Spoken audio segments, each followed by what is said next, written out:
మిత్రులారా నమస్తే. నేను మీ ప్రసాదమూర్తి.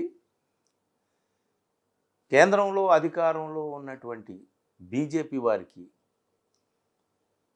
అటు న్యాయస్థానాల్లో కూర్చున్నటువంటి పెద్దలకు మధ్య ఏదో కనిపించని ఒక ఘర్షణ అయితే జరుగుతున్నట్టు అది నిన్న వైస్ ప్రెసిడెంట్ జగదీప్ ధన్కర్ మాటల్లో, ఆయన వ్యాఖ్యల్లో, ఆయన వ్యక్తం చేసినటువంటి నిరసనలో, ఆయన చేసినటువంటి ఘాటు విమర్శలో మనకి అర్థమవుతూ ఉందండి.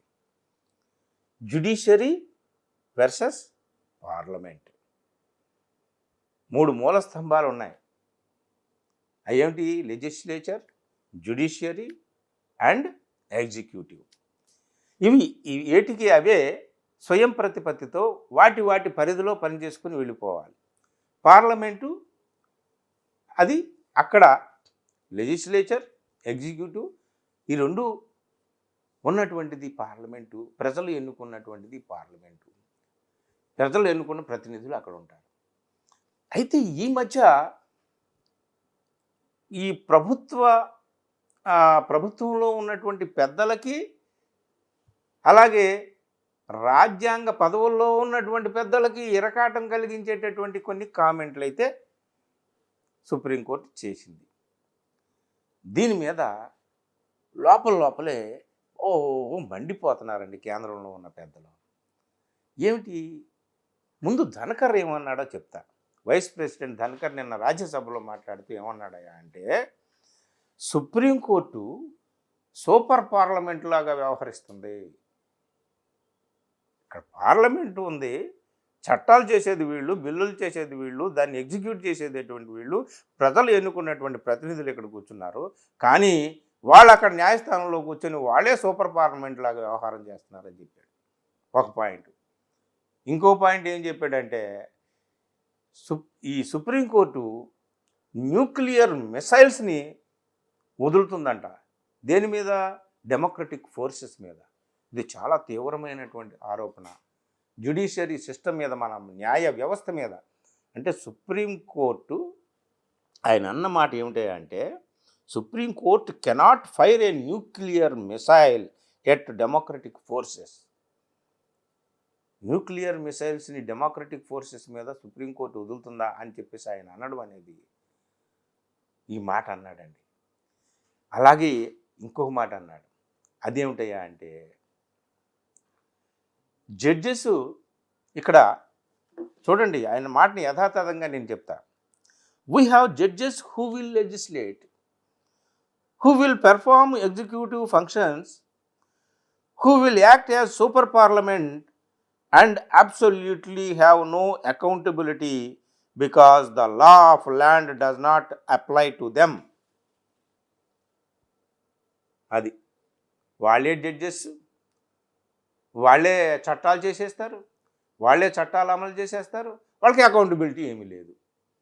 ఇది న్యాయ వ్యవస్థ మీద ఒక రాజ్యాంగ పదవి, ఉన్నతి పదవిలో ఉన్నటువంటి వైస్ ప్రెసిడెంట్ ఆయన అన్నటువంటి మాటలు అన్నమాట. సో ఇదంతా కూడా అంతేకాదు, ఇట్లాంటిది ఒక రోజు వస్తుందని నేను కలలో కూడా అనుకోలేదు అన్నాడు. ఈయన అన్న మాటలన్నీ ముందు మీకు చెబుతున్నా. ఎందుకు అన్నాడో ఇప్పుడు మీకు చెప్తా. ఎందుకన్నాడంటే, మొన్న మధ్య తమిళనాడు గవర్నర్ విషయంలో సుప్రీంకోర్టు ఘాటుగా విమర్శించింది, గుర్తుంది కదా మీకు, మనం కూడా చెప్పుకున్నాం.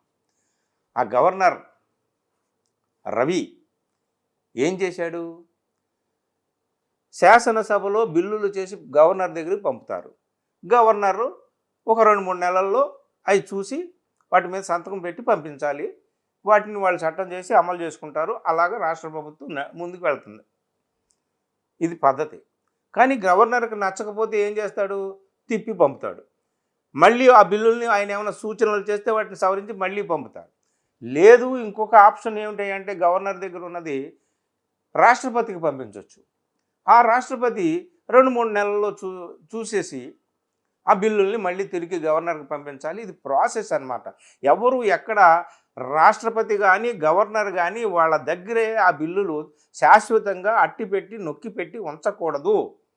దిస్ ఈజ్ అన్కాన్స్టిట్యూషనల్, ఇది రాజ్యాంగ విరుద్ధం, ఇల్లీగల్ అని చెప్పి గవర్నర్ రవిని వాళ్ళు చురకల మీద చురకలు వేశారు సుప్రీంకోర్టు.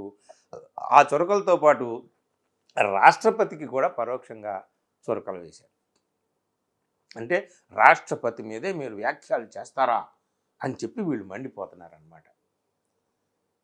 ఎందుకు వచ్చింది ఆ మండిపాటు? ఎవరినో గవర్నర్ అంటే వీళ్ళకి ఎందుకు ఆ ఉలికిపాటు? అంటే గవర్నర్ ఎవరు? గవర్నర్ కేంద్రంలో అధికారంలో ఉన్నటువంటి పార్టీకి బంటు. గవర్నర్ కేంద్రంలో అధికారంలో ఉన్నటువంటి వాళ్ళు తమ అనుయాయులను తీసుకెళ్ళి గవర్నర్లుగా చేస్తారు. వాళ్ళు చెప్పిన మాట వాళ్ళు అంటారు. మరి నీ మనిషి అక్కడ తమిళనాడులో అఫ్కోర్స్ అక్కడ అపోజిషన్ పార్టీ అధికారంలో ఉన్నప్పటికీ కూడా అక్కడ ప్రభుత్వం నడవాలి కదా, అక్కడ అభివృద్ధి అనేది జరగాలి కదా, పనులు జరగాలి కదా. అలా జరగాలంటే వాళ్ళు చేసిన బిల్లులు చట్టరూపం అవ్వాలి కదా. చట్టరూపం అవ్వాలంటే గవర్నర్ ఆమోదం తెలపాలి కదా. గవర్నర్ ఆమోదం తెలకపోతే రాష్ట్రపతి అయినా ఆమోదం తెలపాలి కదా. లేకపోతే అక్కడ పని ఎలా జరుగుద్ది, రాష్ట్రం ఎలా నడుస్తుంది? ఇది కదా సమస్య. అందుకని సుప్రీంకోర్టు మొట్టికాయలు వేసింది. పోనీ గవర్నర్ అలాగా అన్కాన్స్టిట్యూషనల్గా చేస్తూ ఉంటే ఇల్లీగల్గా, అవైధ్ అన్నారు, ఇల్లీగల్, అన్కాన్స్టిట్యూషనల్, రాజ్యాంగానికి విరుద్ధంగా నువ్వు ప్రవర్తిస్తున్నావు అని చెప్పేసి తిట్టకుండా తిట్టింది సుప్రీంకోర్టు. అందుకు వీళ్ళకి మంటెక్కింది. ఎందుకంటే ఆ గవర్నర్ వీళ్ళ మనిషే కదా. గవర్నర్కి చెప్పొచ్చు కదా, ఒరే నాయన ఏదో కొద్ది గొప్ప ఎరకాటం పెట్టేవాళ్ళే చాలే, పూర్తిగా ఏడిపించకు, తెగేదాకా లాగొద్దు అని చెప్పాలి కదా. ఆ మాత్రం స్పృహ ఉంటే, అంత తోలుమందం అయితే ఎలాగా? ఏం జరిగితే చూద్దాంలే, స్టాలిన్ మనకు వ్యతిరేకంగా ఉన్నాడు కదా, మనం చూద్దాంలే అని చెప్పేసి వాళ్ళు అనుకున్నారు. ఇప్పుడు ఏమైంది? సుప్రీంకోర్టు మొట్టికాలేసింది. గవర్నర్ తిరిగి రావాల్సి వచ్చింది. ఆ బిల్లులన్నిటికీ కూడా నొక్కి పెట్టి ఉంచినటువంటి రెండోసారి పంపిన బిల్లులను కూడా ఆయన అట్లాగే పెట్టి ఉంచుకున్నాడు. కీలకమైన బిల్లులు పాస్ చేస్తారండి. ప్రభుత్వం నడవాలంటే ఆ బిల్లులు మరి చట్టరూపం ధరించాలి, అప్పుడు అమలు కావాలి, అప్పుడే వాళ్ళు పనులు చేసుకోగలుగుతారు. అందుకని సుప్రీంకోర్టుకి మండింది, తిట్టింది. సో సుప్రీంకోర్టు గవర్నర్ చేసిన పనికి సుప్రీంకోర్టుకి మండితే సుప్రీంకోర్టు మీద వీళ్ళకి మండింది.